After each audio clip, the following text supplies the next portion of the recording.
সাকিব আল হাসানের আমরা একটা কন্ট্রোভার্সি দেখতে পাইছিলাম যে সাকিব আল হাসান নাকি মেয়ে বাদশাহ নাকি কুমিল্লা ভিক্টোরিয়ার যে মালিক যে নাফিসা কামাল তার সাথে তার অবৈধ সম্পর্ক ছিল। তার একটা বিউটিফুল ওয়াইফ শিশির থাকা সত্ত্বেও এবং তার তিনটা বাচ্চা রয়েছে তার সাথে। তো ব্যাপারটার কোনো প্রুফ ছিল না, but recently we got a proof. এই ভিডিওটা আমরা দেখতেই পাচ্ছি যে ব্যাপারটা কি ছিল। সো এটা বুঝতে গেলে বাকি না যে সাকিব আল হাসান মেয়েবাজি করে বেড়াইতো।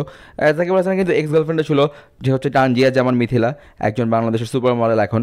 এছাড়া মাশরাফি বিন মুর্তজার নামে এলিগেশন আসছে সেও নাকি মেয়েবাজি করে বেড়াতো। তো এই ওই মেয়েটার ভিডিও ফুটেজটাও তোমরা দেখতে পাচ্ছ। Let's talk about famous Bangladeshi people, institutions, or companies. Shakib Al Hassan, our all-rounder, our one and only in Bangladesh. Serial cheater. আমি প্যান প্যাসিফিক সোনারগাঁও কাজ করতাম, the hotel in সোনারগাঁও. আমাদের like he booked multiple rooms with a woman that wasn't his wife, that wasn't শিশির ছিল না ওই বেটি। She was, I don't remember her name, but she's famous in the cricket industry too. ও কোন একটা কোম্পানির মালিক বা কিছু একটা ওই মহিলাটা, বাট এই বেটির সাথে বারবার রুম বুক হইতো, and she knows it. যেই বেটা এরকম করতে পারে, you think this guy will stand up for his own country? No, serial fucking cheater. Number 4, Mashrafi bin Murtaza. Another gem, right? কত আমরা, we're so proud. Serial cheater.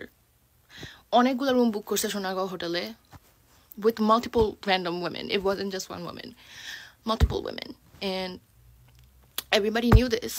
এগুলো কেন নিউজে বের হয় না আমি জানি না। I guess people, আমি জানি না, but I'm glad we're standing up now. But yeah, no, and he's not a good person. He's very rude to especially like staff workers.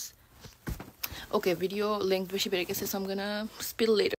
So আমরা এই ধরনের অমানুষ, এই ধরনের দুশ্চরিত্র মানুষজন যারা বাংলাদেশ ক্রিকেটকে রিপ্রেজেন্ট করছে, যারা বাংলাদেশ ক্রিকেট টিমের প্লেয়ার, এদের কাছ থেকে আর কি এক্সপেকটেশন রাখতে পারি, কি দেশপ্রেমী বা আশা করতে পারি।